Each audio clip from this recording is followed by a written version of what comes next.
यीशु हेबे तुम साथी दूर हेब भय भ्रांति से तो जगतर ज्योति अंधकार हेब इति प्रात ज्योति जीवन जला प्रात ज्योतिर समस्त दर्शक भाई भणी मानकु मोर आंतरिक शुभेच्छा एवं अभिनंदन जनाए। प्रभुंकर पवित्र महानामर धन्यवाद हो। ये कार्यक्रम द्वारा आमने ईश्वर वाक्यरू किछि व्यावहारिक शिक्षा आपण निमंते आमने प्रसारण करिवार प्रयास करिछु। आपण मानक मध्य मु धन्यवाद जनाए जे नियमित भाव में आपण माने कार्यक्रम देखुचंती। आपण मानक मध्य अनेक आम को फोन कॉल करिसंती, प्रश्न पचारिसंती, आपणकर प्रार्थनार निवेदन मध्य जणाइसंती। आमे आपणक निमंते नियमित भाव में प्रार्थना करूछु। प्रभु आम प्रत्येक को आशीर्वाद करंतु। तेबे आसंतु आमने आज कार्यक्रम आगक बढ़िबा। आज आमने जो प्रसंग रे आलोचना करिबा तार शीर्षक होछि आपण एकला नुहंते। You are not alone. आपण एकला नुहंती। आज युवा युवती मान जीवन जो आम देखू से माने गोटे बड़ संघर्ष मध्य जाई थांती। आउता होछि निसंगता, लोनलीनेस। निसंगता केवल अवसर प्राप्त वयस्क मानकर नुहे, मात्र युवा युवती माने मध्य ए संघर्ष मध्य दे जाई थांती। आउ हुए तो समानकर ऑनलाइन रे 100 जन बंधु अच्छंती, फ्रेंड अच्छंती। हुए तो आपण क्लासरूम रे बसचंती आउ गहली मध्य अच्छंती, किंतु आपण निसंग अटंती। ए निसंगता दुख, नैराश्य एवं प्रभु को मध्य प्रश्न पचारिबा पई आमान को लीड करथाय, कढै नै थाय ए निसंग जीवन। किंतु ईश्वर का वाक्य आमान को स्मरण करे दिए जे ख्रीष्ट विश्वासी माने, ख्रीष्ट को जो माने प्रभु भाव में ग्रहण करछंती से माने केबे एकाकी नुहंती, से माने केबे मध्य निसंग नुहंती, कारण ईश्वर समान को संगरे अच्छंती। से पई प्रभु ख्रीष्टंकर अन्य नाम हैला इमानुएल, गॉड विथ अस। परमेश्वर आम मान को संगरे अच्छंती। भाई भणी माने सेति पई आज आपण निसंग रहिबार आवश्यकता नाही। हुए तो आपण एकला अच्छंती, अनेके हुए तो आपणकर स्वामी को हरैछंती, स्त्री को हरैछंती, युवा युवती माने आउ से माने निसंग अटंती। किंतु एपरि समय रे एक कथा मन रखंतु, ईश्वर आपणक संगर अच्छंती। ए निसंगतार भाव आम समस्त को ग्रास करे। युवा युवती मान को, बुढ़ा बुढ़ी मान को समस्त को ग्रास करे। एपरिकी प्रभुंकर विश्वासी मान जीवन मध्य निसंगता देखा जाय थाए। यदि आपण देखिबे एलियंक जीवन रे, एलिय जने इस्राएल बहुत बड़ भाववादी थिले, जांकर प्रार्थना रे आकाश रो अग्नि आसीथिला, जांकर प्रार्थना रे आकाश रो वृष्टि आसीथिला। एपरी महान जने प्रभुंकर दास थिले, किंतु तांको जीवन रे मध्य से निसंगता अनुभव कले। आउ से एक कथा कहउछंती, मु केवल एकाकी अछि, मु केवल एकाकी अच्छी। से परमेश्वर को कहउछंती।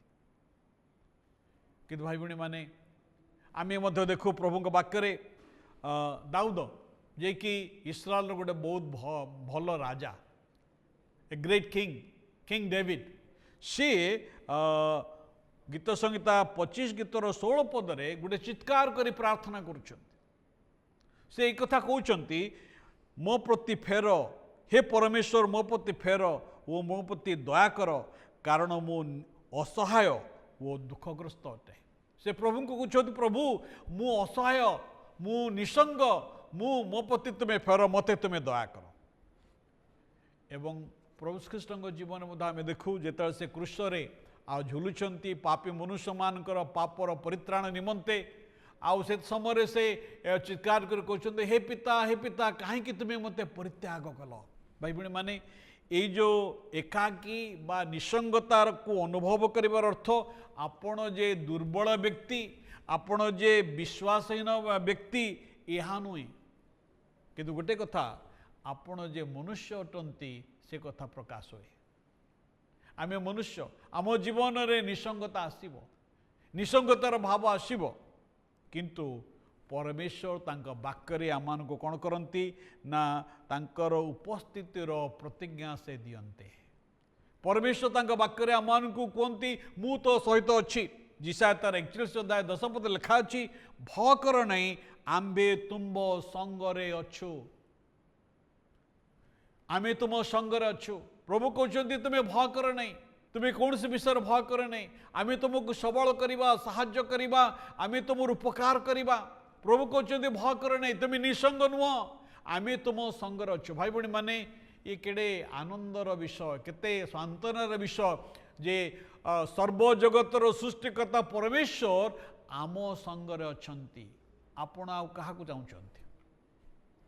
एब्री पुस्तक तार 3 अध्याय 5 पद लिखा अछि, आम्बे तुमको केबे छाड़िबा नहीं, आमे तुमको केबे परित्याग करिबा नहीं। परमेश्वर निजे कहउचंती आमे तुमको केबे छाड़िबा नहीं, आमे तुमको केबे परित्याग करिबा नहीं। हुए तो जेतले बंधु माने हमको छाड़ी दे पड़ांती, किंतु ईश्वर केबे हमको छाड़ते नहीं। आम परिवार हुए तो हमको भूल बुझी पारे, किंतु प्रभु आमर कथा शुणती। कई आम कथा जो शुणती नहीं, मन रखु ईश्वर आपण कथा शुणती। ईश्वरंकर उपस्थिति या केवल गोटे फिलिंग्स नहीं, गोटे अनुभव नहीं, मात्र या वास्तव अटे, इट्स अ फैक्ट, या सत्यता अटे। आम ईश्वरंकर उपस्थिति को अनुभव करू बा न करू, तेबे मध्य से आम संगे अछंती। ईश्वर आपण संगे अछंती। आउ ईश्वर चाहती जेपरी आपण तांको संगे रुहंतु। ईश्वर आम को गोटे परिवार मध्यरे, गोटे समाज मध्यरे, आ गोटे गोटे कम्युनिटी मध्यरे से आम रखिछंती।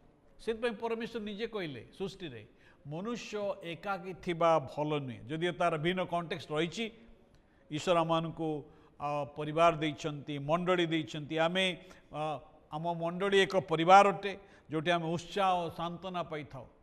ईश्वर आपण संगे अछंती एवं प्रभुंकर मंडली आपण संगे अच्छी।